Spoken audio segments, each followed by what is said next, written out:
All right. All right. Thank you so much for joining, guys. Today is August 7th, 2024. Big changes are coming on MLS starting tomorrow. So we're going to go through that, guys. If you're watching this recorded version and you still have questions, feel free to reach out to me. And let's get started. The good news was that your interest rates, we saw the lowest interest rates thus far for this year, right? So the interest rates were 6.73 according to Freddie Mac, and according to Mortgage News Daily, they came down to 6.52 as of this morning. It jumped up about 18 basis points, so 0.18% it went up, but the lowest that we saw was 6.34. And if you look at this little chart here, the highest we had was in the last 52 weeks, so within last year, 8.03. And now it's coming down to 6.52. So that's a good amount of decrease where we should be encouraging our clients, hey, the interest rates are coming down.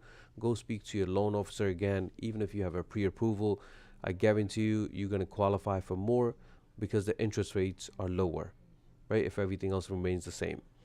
So if the interest rates are dropping, your client can afford bigger property, or even in a different area they might were not able to afford before.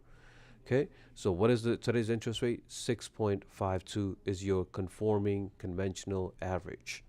Okay, so the trend should be, hey, the interest rates are going up or going down. They're coming down. Okay, a couple of headlines that we had was that the rates fall to the lowest point in since February. Exactly what we're saying, that there was a big time bounce. So we saw 6.34 for mortgage rates, and it came up to 6.52 right now. We are projecting that it might still go a little bit up before coming down. Okay. Another headline was that opportunity unlocked. So again, this was because the mortgage rates are dropping. The headlines were similar. The next one was that the Fed keeps rates unchanged. So if the Fed did not change any rates yet, why did the mortgage rates drop? Right? There got to be a reason, because it was not dropping for the rest of the year. Why is it dropping now?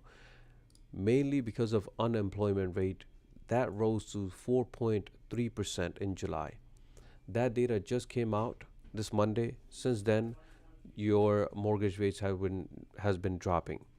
Okay, so if the unemployment rate is going up, if it goes above 5%, Fed doesn't want to see that. Fed wants to see more people employed. So if it goes above 5%, they definitely go in panic mode. But your inflation is at 3%, their target is 2%.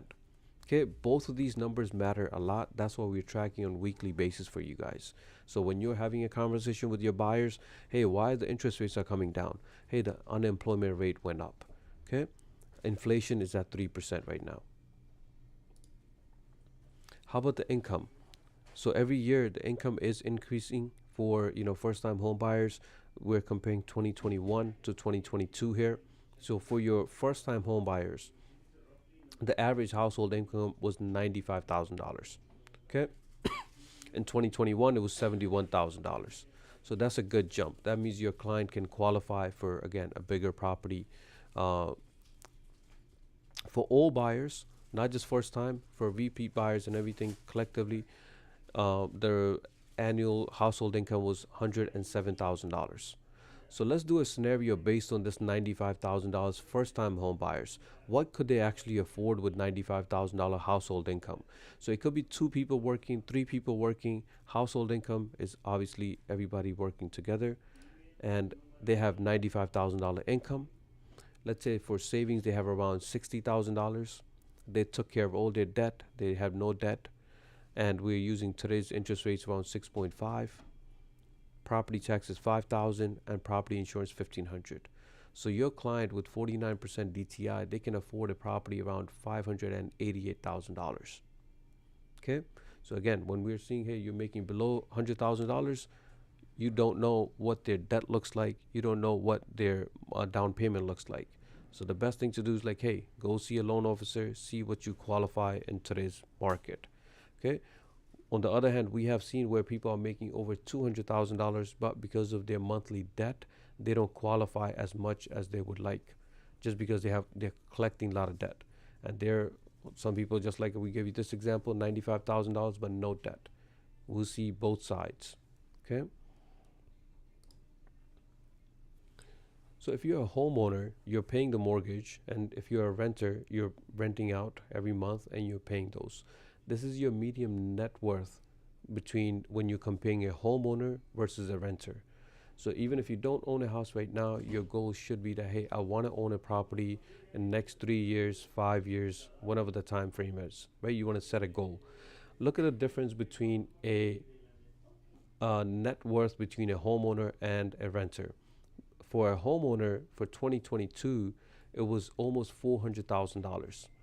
Every time you're making a mortgage payment is going towards your property, right? Portion of it is going towards the principal, portion of it is going to the interest because you got that mortgage, but overall, you're building equity. When you're renting, you're not doing any of that. You're simply paying your landlord's mortgage. Okay? So if you want to be a homeowner, you're going to be building equity over the years, and you're going to have a higher net worth over the years just by owning one property. Okay? So should sellers use agents, or are they even using agents? Look at the number here. It's around 89%. Almost everybody that wants to list a property, they know that they have one good chance to list it with an experienced agent that's going to actually sell their house quickly, right? That's going to negotiate for them. They don't want to take the risk. How many people are taking the risk by for sale by owners? Around 7%. And that's not huge, right? Majority of the people are going with listing agents. So with all these changes that's coming to the market, that's going to be starting tomorrow on MLS, the listing side is still going to be where you want to focus on. Hey, I need to get listings. I need to talk to the sellers. I need to find out the reason they want to sell, and let me show them the whole process. So this way they can actually stick with me and not go with any other agent. Okay, you want to do enough comps for them where they feel like, hey, you're doing the research beforehand, and it's just not one thing. It's just not on MLS or geodata. It's plenty. You can even send us the address, me or Joss here, and we can check with our lenders, and they have different tools, and we can provide you PDF files from there too. So this way you have enough data, not just relying on geodata alone, right? If we just say, hey, here's a screenshot of geodata, and they say, okay, that's one. What else can we compare that with? I can compare that with RPR. I can compare with the lenders. I can compare with what's on the market, what has been sold recently, comparing that house. That's when you're giving them enough data, they say, hey, this person did the research and should be able to help me out sell this property quickly. Okay? So you want to focus on the listing side. And how about the listing agents? When you guys are hosting open houses, hey, I only got a few people coming in. I think it's a waste of time when I'm hosting an open house. Not really, guys. We're looking for one client. We don't know when that client is going to come in, when they're going to purchase that property, right? It could be a rainy day. It could be a snowy day. It could be a super hot day. We don't know when that client is going to walk into their open house. On average, you're seeing that there's around 3 offers that the sellers are getting. Just 3 offers. There might be some property you might get 5, 7. On average, just 3. So you know that, hey, you are very, your time is very valuable, of course. But look at the offers that we're getting. It's not a lot. So we need to make sure that we do more of the open houses. We try to do more of the private showings. Promote it. You promote that property on different websites as you please. But get the word out there so you can go under contract as quickly as possible. The sellers are watching you, right? They basically handing one valuable item that they have, which is their property, and they're putting a lot of trust in you. So you have to show them that you care. You have to show them that, hey, you're putting in a lot of hard work and you're showing the property left and right. Out of all our agents, Mr. Ali, you do stick out every time because, like I like to give the props to you because, I have heard many good things. Hey, you're competing with different agents and everything, and when you're going in, you're really getting the job done. And hopefully more people can follow, right? And why are people selling? People are gonna sell if they only have two reasons. Mainly, there's others, but majority of the time, either they want to do an upgrade or if they want to downgrade. They want to downsize because they got family got smaller, or they want to upsize because their family got larger. Right? Find out the reason. Have a full clear communication. Hey, Mr. Buyer. Hey, Mr. Seller. I understand you want to sell the house, or Mr. Buyer, you want to buy the house. What is the reason? So this way I know what is the reason behind your purchase. Okay. And majority of these markets, that the next four that we're going to give you guys, this is the housing market update. Majority of them are sellers market. The inventory overall has increased, but from area to area, the markets are different, right? So in your Garden City, this is right next to Franklin Square.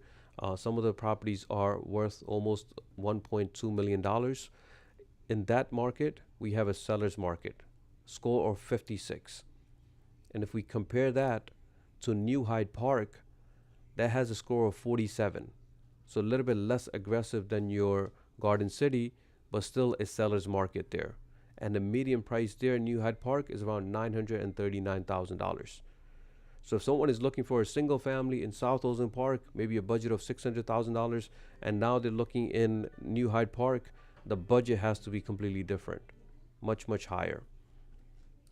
Let's compare to Bronx, right? Bronx overall. We have some agents like Ravi and others that are, focused on other parts of the market. So Bronx is one of them.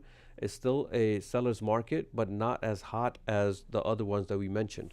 So it has a score of 36. Lower the score, anything below 30, then we fall into a buyer's market. Okay. And the last one, Forest Hills, is around 34. Okay. But look at the price. Median price there is around $1.3 million. So guys, when your client is looking for a single family, we don't know what their budget is. Just know whatever market they want to be in, it has to be completely different. A budget in South Ozone Park versus Canarsie versus, Forest Hill, completely different. You need to figure that out. Okay. Overall, we are still seeing a seller's market. Okay. Next, guys, if you're a listing agent or the landlord, if you're representing the landlord and they say, hey, I want to see a background check report, I want to see a credit report, I want to see a eviction history. Some of them will say, hey, show me your pay stubs, your W-2s to make sure you're working. How can you help them, right? How can you get them one report with everything in it? And it does not cost you anything as an agent, and it costs around $30 for your tenant. Tenant pays around $30. They get one report with everything in it, right? And you have free access to this report. So how can we get this? It's going to be through Rent Spree, right? Rent Spree. For your Rent Spree, it's a free app for you guys. So it's going to do a rental application. So you don't even have to do a separate rental application. This app is going to do that for you. So their name, address, phone number, everything that you would ask on a rental application is going to be showing there. On top of that, it's going to do a credit report. So it's linked in with your TransUnion.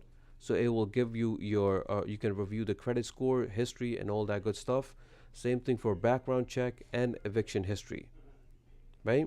So you will get one portal, so you can have many clients there. You can have many different properties there.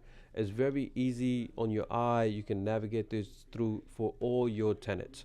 So I highly recommend that you guys check out this. And once you're logged in, you're going to see this dashboard with all your clients, what their monthly income looks like, and what the status of the application is. Okay. So for your credit report, it's going to give you your payment history, your trade lines, or any inquiries that you made, any collections, your credit score, everything will be shown on that report. For your background check, it will do a multi-state background check, most wanted list, sex offenders, registers. So everything that you need to see for your background check will be displayed as well.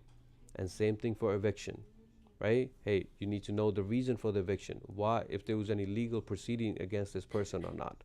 So a landlord has the right to ask this, and you have the right to go ahead and direct your client, hey, I'm going to send you a link. So how are you going to send your client a link, right?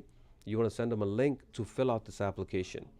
One way is that when you're in Stratus, you can click on under your one key MLS links, rent spree, or once you're logged into Stratus, you can go back to LJ Realtor Tools and click on rent spree. And again, it's free for you guys, and it's really, really user friendly. So once you're logged in, you will see where it says screen new tenants. You click on that. It's asking select who will pay for this application. Is it you or the applicant? It should be applicant, right? And select the application type. I want a rental application. You want that application as well, so you don't have to fill that out again. Okay. How much is the charge? 30 bucks. So $20 is for your credit report and score, and another one, $10 for income verification. Okay. And you probably get a pop-up for the first time. You just click on confirm and continue. And then you would put in their either their email, or you can click on text message and put in their phone number. Okay. Once they get a link, they can start the screening. They hit and get started. They fill out the information. They pay $30 for that, and they get a report like this. You get one PDF with all the pages. As we mentioned, you will get your clients, your tenant's name, their email, phone number, who's the owner. Let's say Spiro, you're the one who's emailing them. Then you will see your name there, the application, their income. Everything will be as a snapshot on the first page. The second page will have more personal information, tenants information, if there's any person who's co-signing with them, their current address, what is their rental income, rental info looks like currently, if they have any previous residence, right? Their current employment, right? Are they currently working or not? Where are they working? How much are they getting paid? Everything is on that report. Okay. You can see if they were previously employed or not, which company and how much were they making, and even the date. Okay. References, you can put in any personal references in there, and even tell them if you have any pets or not. So again, everything that we have on our manual application is on this application itself, right? Any previous addresses reported will be on there. And it will tell you even trade lines, how many open accounts do they have. In this case, they had 4 active accounts, 0 were closed, 0 were in collection. So if you wanted to see red flag, you would see it in this part here, where it says collection. Hey, you have 3 new open accounts that are in collection. That's a red flag, right?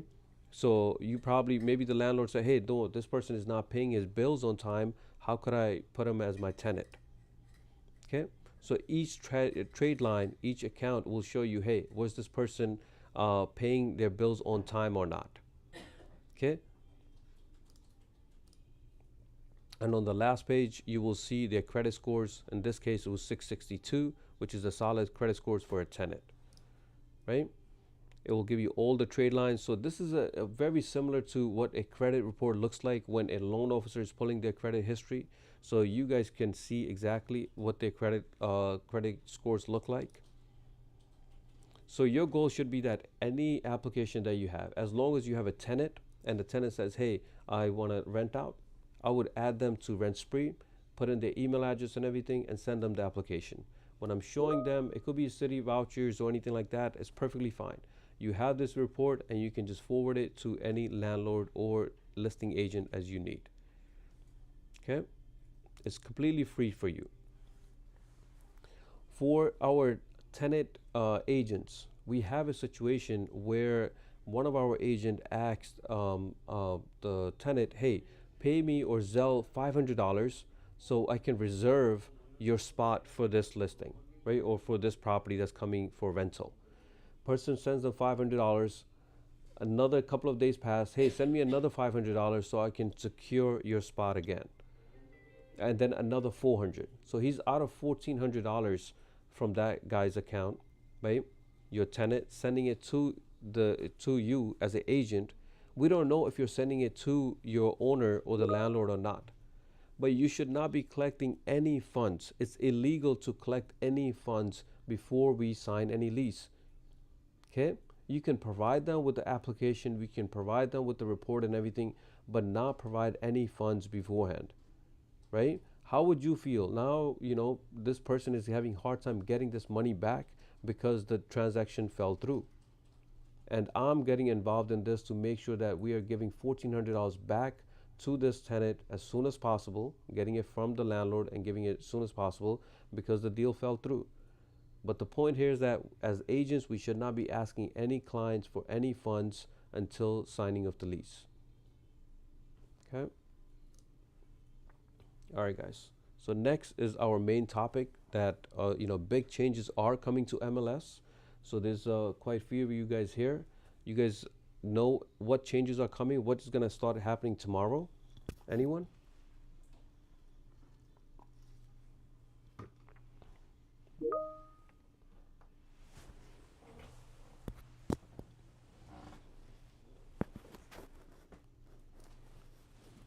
So you're going to see two main changes there. One is going to be no display of any commission. Um, Throughout the whole United States is going to take an effect on August 17th. But different MLS, right? Our LIBOR is taking it, considering it putting in effect starting tomorrow. So on August 8th, tomorrow, when you go to MLS, let's see what changes we'll see. We will not see any commission structure there. We don't know if it's going to be for all the properties, new properties. Most likely the whole field is going to be gone. But tomorrow, first thing you should do is log into MLS and see if you see any commission structure there. Okay? And number two is going to be Hey, your, look, yeah, go ahead. so this is going to be done automatically, or like the Automatically. agent have to like, okay, automatically. Automatically. It's just those fields, they're just going to be removing it from the back end. So for all the listings, there's thousands of them, it's just going to not show any commission. Got it. Right? Yeah. So it's already doing it right now. When we look at the status, right, and then we're looking at broker full, then we see the commission. If we change that to client full, we don't see the commission. So they're just going to be doing the same exact thing for the broker full. So no commission displayed anywhere. So if there's no commission displayed, how are we going to negotiate? What are we going to do? How are we going to get paid? With the agreement. The agreement, Client. right? Okay. So agreement has to be signed before you start showing the properties. There's a lot of ifs and buts. We're gonna see a lot of people, even on the buyer side, not adapting to this. Maybe they'll go to Mr. Ali and then they go to Gagan and then they go to Carvin, and everyone says, hey, no, before I show you the property, it's the new law. I have to get this signed by you. Okay. If you don't sign this, I cannot show you the property. Will there be agents that will try to skip this part? Can try, but how they're gonna get paid, right? So you need to make sure that, hey, my time is valuable. I want to make sure that if I'm spending the time with you guys to show you properties, I don't know how many properties I have to show you. It might be 2 or it might be 20, but I need to get paid, and we can disclose this fully. If I get paid from the seller side, right, X amount of money, and if I have it in the agreement, I'm supposed to get paid 2%. But if the seller's agent, right, your listing agent is willing to give me 1%, then you only have to pay me 1%. Okay? So everything is negotiable. Everything is going to be negotiable.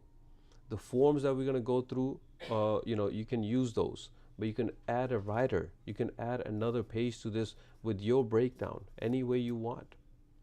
Right? As long as the client is agreeing to it, is a written agreement, right? And obviously, you can't charge them X amount of money, or let's say you say, hey, I want to charge you 6% to show you, like, who's really gonna sign that contract with you? So you need to know the fact that, hey, I'm competing with other agents. I'm competing with other agents, so I have to keep it very competitive when I'm asking my clients, hey, you need to pay me this much, right? We're not saying that any amount is too large or too small, or you have to decide that. Okay? So can I represent both seller and the buyer and get paid from the both sides? The answer is yes. You can do that. You can represent both with dual agency. That's still going to be allowed. But when getting paid from the both sides, it has to be disclosed. Hey, I'm getting paid X amount of money from the buyer. I'm getting paid X amount of money from the seller. Okay? The seller already has decided when we're going to go through our agreement here, the seller already has agreed to you, hey, if you were to bring in a buyer, how much you going to pay me? Okay. So how do I make sure that I get paid at the closing? Is going to be through your agreements. It's going to be through your, either if you're getting paid, let's say you're not getting paid from the buyers, you call the listing agent. Every time you're calling the listing agent, you should make a habit of asking two things. Hey, my name is Gagan. I'm with LJ Realty Team. I want to know, is 123 Main Street available? Yes, it's available. Hey, how much commission are you paying to the buyer's agent? Right? And just leave it at that. The person will tell you, hey, 1%, 2%, or 0%, right? If there is a percentage that you guys agree on, you should send out the co-brokerage agreement right away. If you send out the co-brokerage agreement, this way when they sign that, they're probably going to sign it only when the contract, your client is going under contract. But this way it will make sure that you will get paid from the listing side. From the buyer side, you already have an agreement. Hey, you're going to pay me 1 or 2%, whatever you guys agreed on. But from the seller side, if it's the listing agent is going to pay you, your co-brokerage agreement is the most important form for you. Okay? Before this, people were just printing out or saving the PDF for MLS. Hey, it's on MLS. I know I'm going to get paid. Hey, the agent is not signing this document, but even I told you guys, hey, if it's on MLS, we should be okay. But now that's not the case. If you don't have a co-brokerage agreement, closing time comes, and now at the closing, before that, you want to send out a commission invoice, we're going to ask you for that co-brokerage agreement. And if you don't have that, how are we going to make sure that you actually going to get paid? Okay? Yes, sir. Right now, the attorneys are asking for your commission invoice, which is the same commission agreement. So when you hear commission invoice, you know, it sounds like something strange, you're lost, but it is the same co-broker agreement. Correct. So co-brokerage agreement is the agent is signing that. The commission invoice, the office is creating it, right? So we usually create it, and usually it's towards the end of it. We don't need any signatures for that, but we create the commission invoice based on the co-brokerage agreement. We're gonna say, hey, we're gonna bill this to EXP, we're gonna bill this to Keller Williams or whatever company, based on the co-brokerage agreement, right? So you want to make sure. So your job should be, hey, I'm about to go under contract. We have an offer accepted and everything. I need my co-brokerage agreement signed.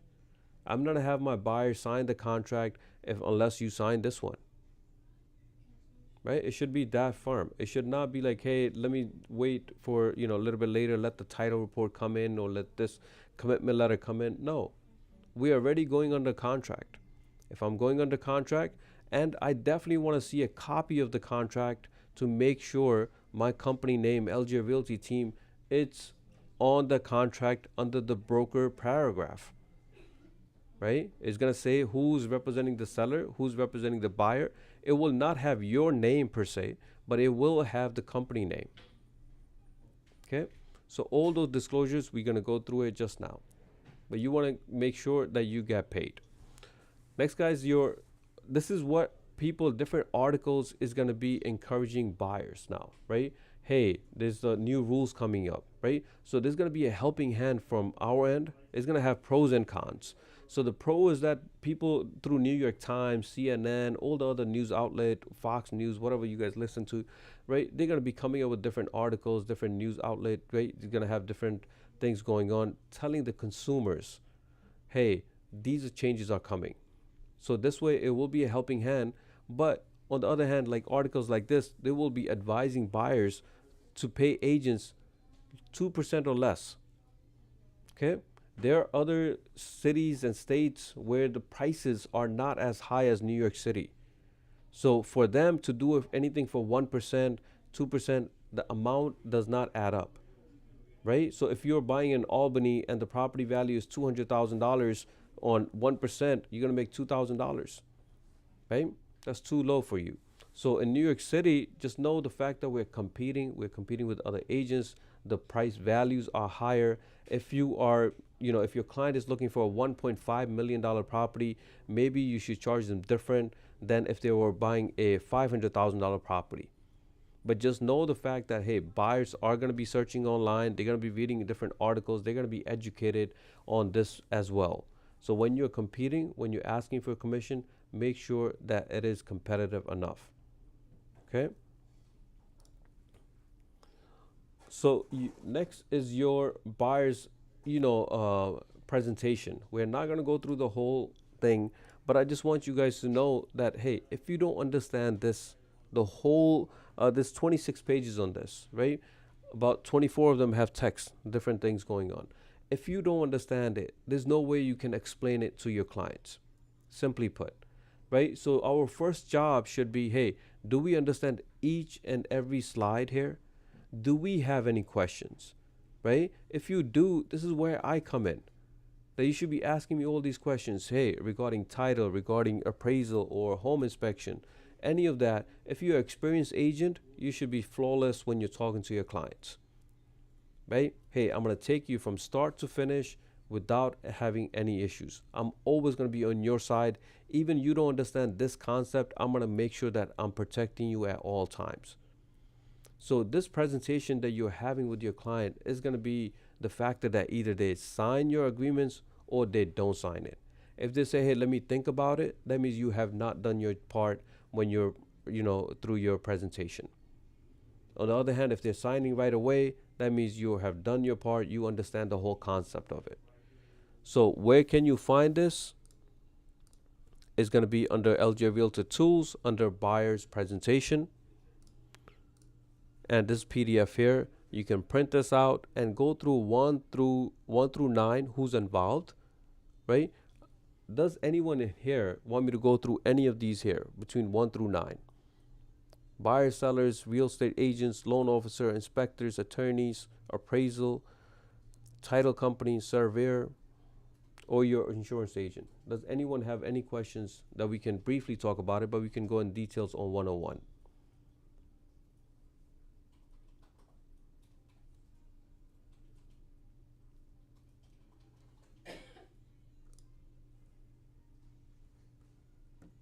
Okay. So hopefully every one of you guys can answer these, who is involved, when they do it come into the picture, right? You're buying a house. You don't need a surveyor today. You don't need to order a title report today, right? You don't need to do an appraisal today, right? We're in the first stages of just finding the property. We need to do a home inspection. So make sure we can get that done. Appraisal will come in once we actually have a file under contract and your lender is ordering their appraisal. Your title company, your attorney's ordering that title company. I'm going to order the survey on the last minute to make sure that the property boundaries and dimensions are correct, right? And going from budget to moving in. So there's 20 steps when you're talking to buyers. No buyer is going to say, hey, I'll sign the agreement with you today, and you don't know these steps. So you have to assume that this is a first-time home buyer. They do not know any of these steps, and I have to guide them, right? So with all the bullet points from budget, hey, what do you need to worry about budget? But your down payment, your closing cost, your credit scores, why do they matter, right? What credit scores do you need, right? Different lenders will use different credit scores to qualify. Anytime you talk to any borrowers out there, they will always tell you the top credit scores that they have, the highest one. So, but they don't know that, hey, we only gonna use, or the lender will use the lower credit scores to qualify. Okay. Should they contact, how many people should they contact for pre-approval? You always want to be on their side. Even though we have LJ mortgage team here, we don't want them to just rely on us, right? Just us. Like, of course, we can provide them great rates. We can provide them different loan programs. But how they're going to know that if we're actually good or not? They should compare that with other lenders. So always think for your client. Prepare them. Hey, when you go see a loan officer, you need your taxes, your W-2s, pay stubs, and ask them to do only a soft pull credit report if they are going to do a credit pull. Okay? So go through the pre-approval, finding the property, use the words, hey, let's work as a team. If you have a family member doing research on Zillow, Trulia, or any other websites, send me the properties, and I'm gonna send you on regular basis as well. Okay, I'm gonna negotiate not just the price, but all the repairs and everything that has to do with that. When I'm making an offer, I want to make sure that I'm not waiving any home inspection or bank appraisal contingencies to protect you. Right? We want to do a home inspection. We just did a home inspection for one of the clients 2 days ago, Monday, and the home inspection had a lot of flaws. They said it was a recently renovated property in Almont, right? It looks like it didn't need a lot of work, but now the home inspection came in, and there's a cost around $8,000 to $9,000 for different repairs. And guess what? The seller said, "Hey, I'm gonna fix all of it." It was a rare case. Even I was surprised. Like, really? They're gonna fix all of it? He agreed to every one of them, and it's gonna cost them between $8,000 to $9,000 to do it all. And guess what? The buyers is really happy because the buyer said, "Hey, I spent $500 to do this inspection, and I got $9,000 back worth of upgrades in my house." So you want to bring value to your client, guys. When you're talking about attorney, tell them, "Hey, if you have an attorney that you can trust or you have worked with them previously, let's use them." But that attorney should not charge you more than $2,000. That's the max. But on average, we see between $1,200 to $1,400. Okay. Once you're under contract, tell them the process of being under contract. Who signs the contract first? Again, if you don't know who signs the contract first, what happens to the earnest deposit, we have a problem, right? Your client is going to say, "Hey, if you don't know where's my money going, where if that money is going to come back, how could I get that money back?" Then you are not professional. You need to answer those questions. And if you don't know, set up a one-on-one meeting with me so we can go through this on one-on-one basis here. How much is the appraisal? What is the point of our appraisal? Right? We had a deal done on in South Ocean Park here where the appraisal was over $100,000 less than the contract price. Over $100,000. What happened? What would you do in that case? So you have to tell your client, "Hey, this is how we're going to protect you with bank appraisal contingency." Okay? As we mentioned earlier, that hey, if someone is asking you, "Hey, if there's any liens on this property, any issues with this property," right? Everything's gonna be on your title report. Ownership history, your legal description, liens, tax information, anything has to do with this property, we're gonna see it on your title report. And we want to make sure you get a title insurance. Your lender will make sure you get a title insurance before the closing, and you have to pay for that. You should know how much it costs. You should tell them how it protects you.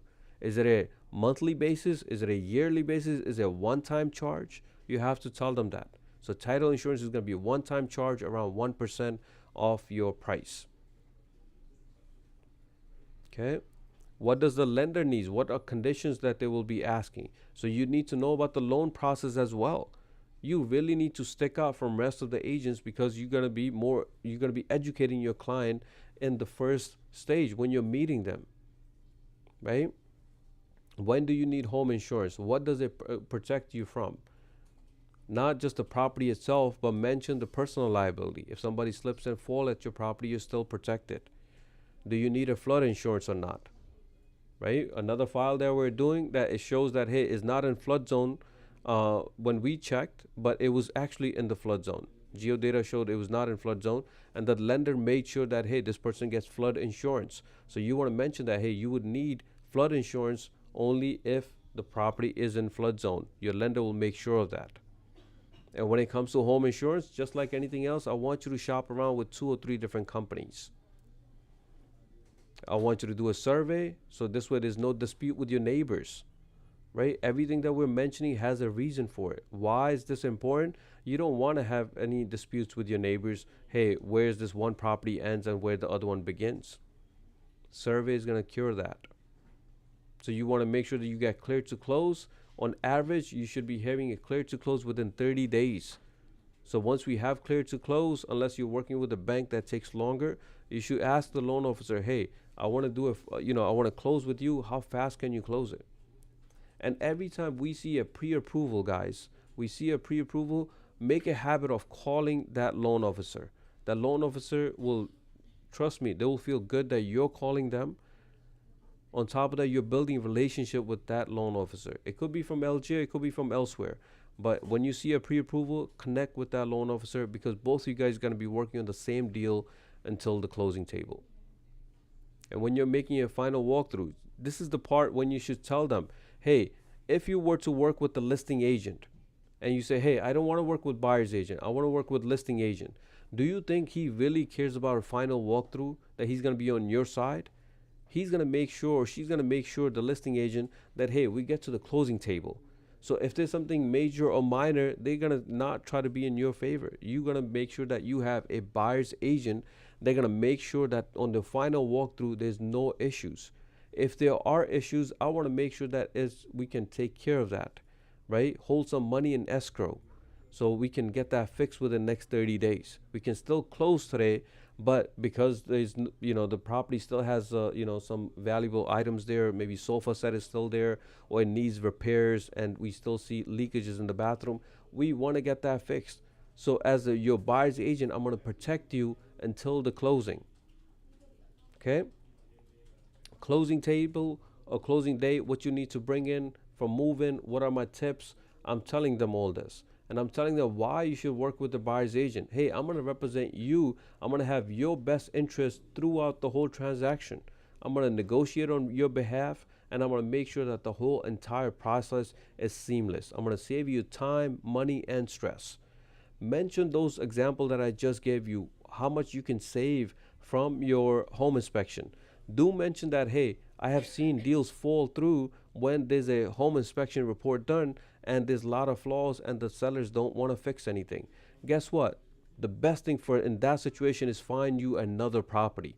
I don't care if it needs for me to show you 2, 10, 20 properties.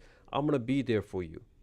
So once after you go through that whole spiel with them, then you should have your disclosures ready, right? You want to have your agency disclosure. So first of all, on your ljagent.com, forms has been added on top of the menu here. So you don't need any password or anything like that. I just wanted to give you guys easy access. So this way you could be sitting anywhere and not have to put in the password and get these disclosures printed out. Okay.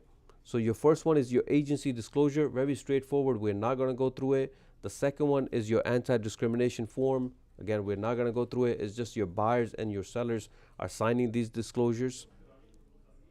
Right to sell. This is the most important one.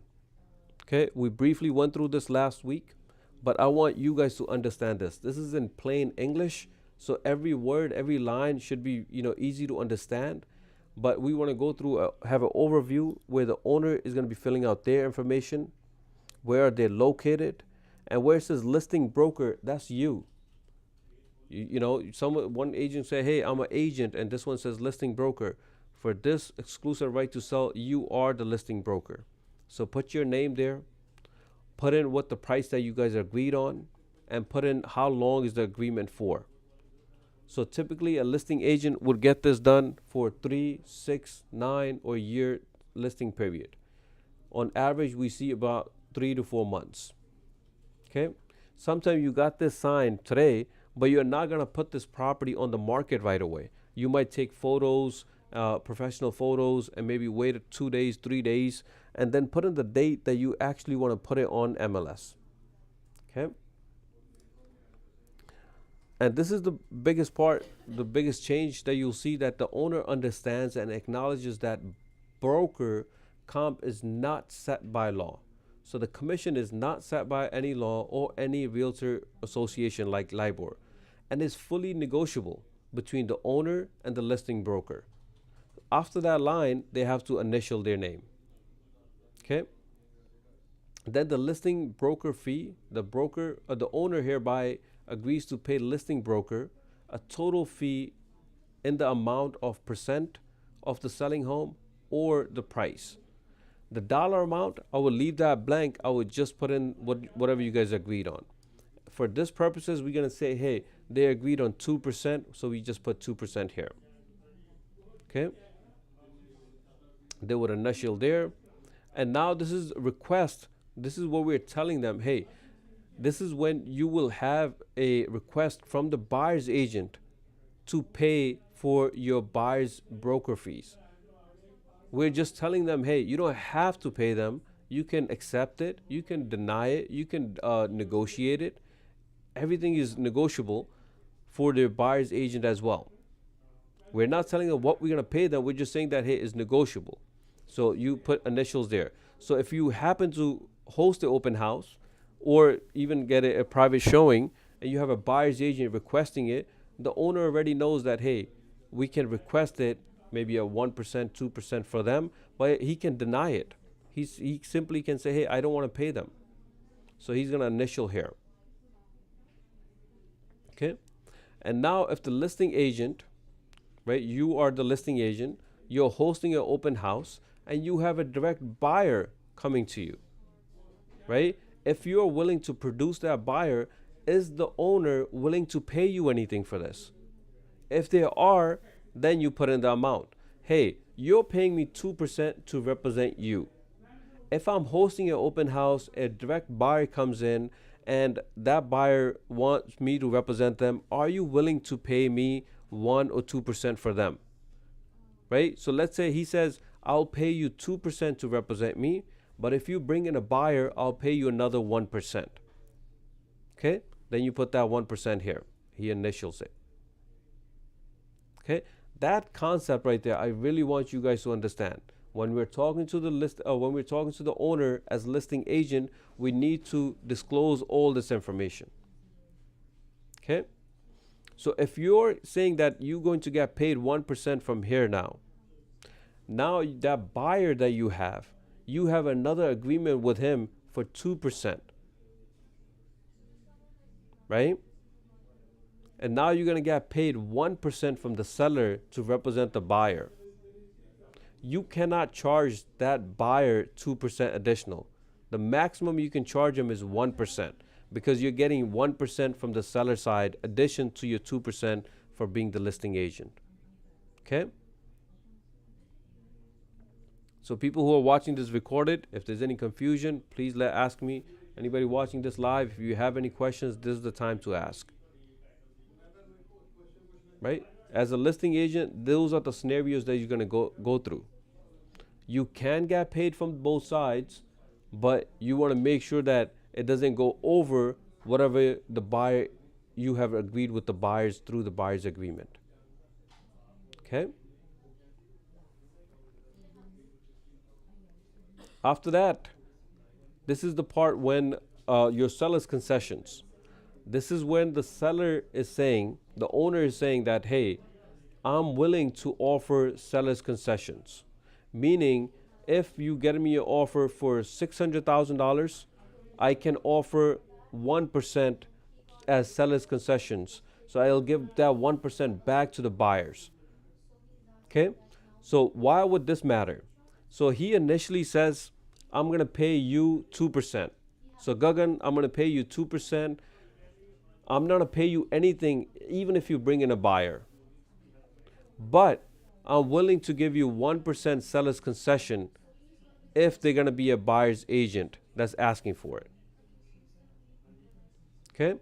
So if they are asking for that, that means he's willing to give that 1% as seller's concession. The problem with seller's concession is your appraisal.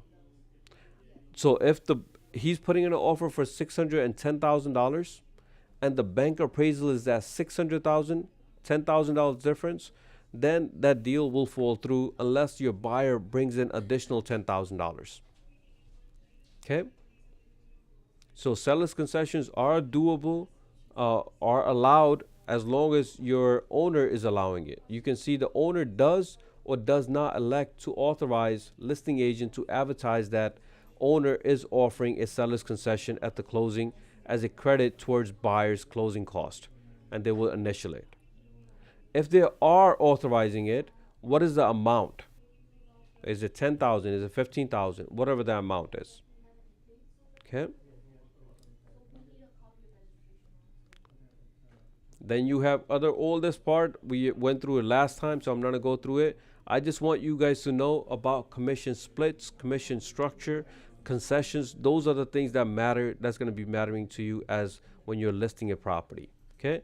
You can go through the rest of it, and then you guys are gonna have both parties sign, the owner and you as a listing agent sign this. Okay. So that is your right to sell. But now, more importantly, is your right to represent. This is the last one that we're going to go through. So now you're representing the buyer. You went through the whole presentation with them, right? Right after that, you should have your agency disclosure, your anti-discrimination form, and your exclusive buyer's representation agreement right there. So this is 4-page. It clearly tells them that, hey, you're working with me and you're working with me alone. You're not going to be working with any other agent when you're going to be working with me for this time frame. So that time frame can be negotiable. And obviously, just in general, can we throw out some numbers? How long you think your agreement will be, or you're going to be asking your clients for? How many months? Anyone?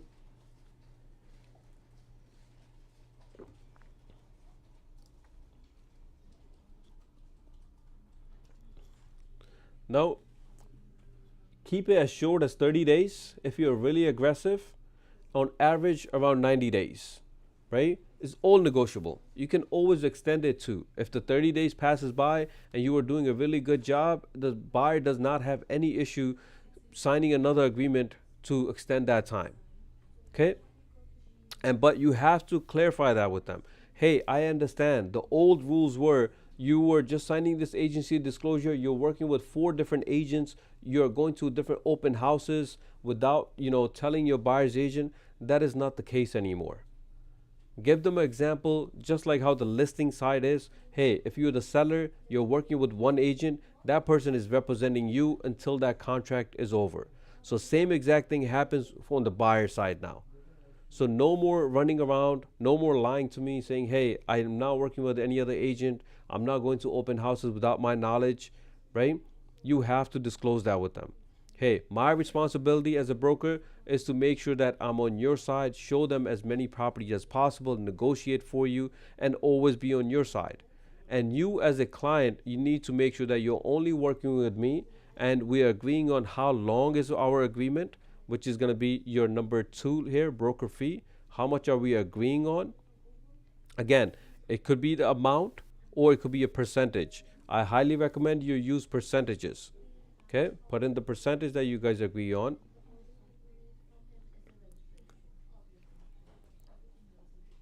And then number 3 is length of the agreement. When should your agreement go in effect and when does it end? What type of property are they looking for, right? You want to put in, again, we don't want to be too vague and we don't want to be too narrow. Use counties. I think that might be the best thing. Okay. And then you're going to have your buyer sign and you as a broker, you're going to sign, right? Every time we're mentioning broker, it's you as an agent here. So all these 4 pages here, you guys should understand every line. We don't have enough time right now, but you guys should go through this form, understand it fully. If you have any questions, you should ask me. But the biggest thing is here is that, hey, your client is going to stick with you, right? No more running around. You're going to charge them X amount of fee. Let's say it's 2%. If you're going to get paid anything from the seller side, you cannot charge this person anything extra. Okay? If you guys agreed on 2% from the buyer side, if your seller is paying you 1%, then you can only charge them 1%. Everything needs to be disclosed. The owner needs to know how much the buyer's agent is getting paid. Who are they getting paid from? That's what the government wants. Those are the biggest changes. So we want to be very transparent with our clients. Be a professional, right? Like, hey, this is what I have to offer. You're trying to buy a house. I'm going to make sure you find the greatest property that you can find at the best price possible. I'm going to protect you from your contract. Make sure that, hey, you're protected at all times. But I do need to get paid. I need to feed my kids.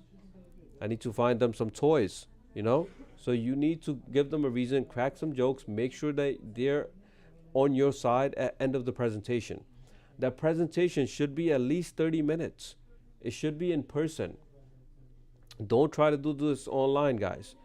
Print it out, Have two copies, have two folders, one folder for them to take home, one folder to work with you.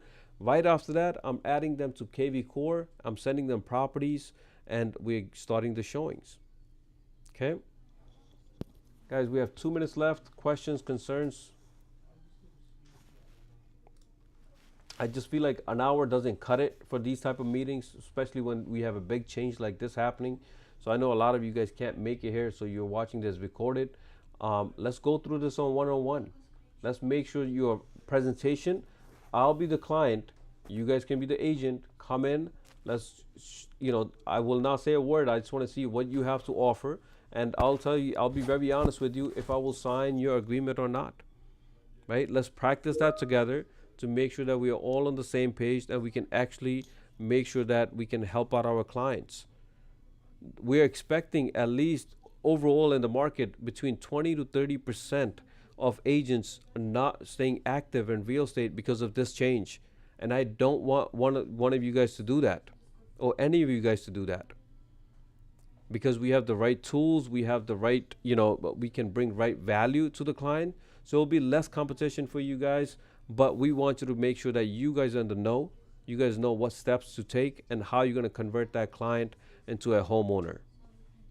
Okay? If there's no questions, guys, that will do it. We have another meeting. You guys take care, all right? Thank you so much for joining, guys. Thank you, man. Yep, take care, guys. Thank you so much. You're welcome.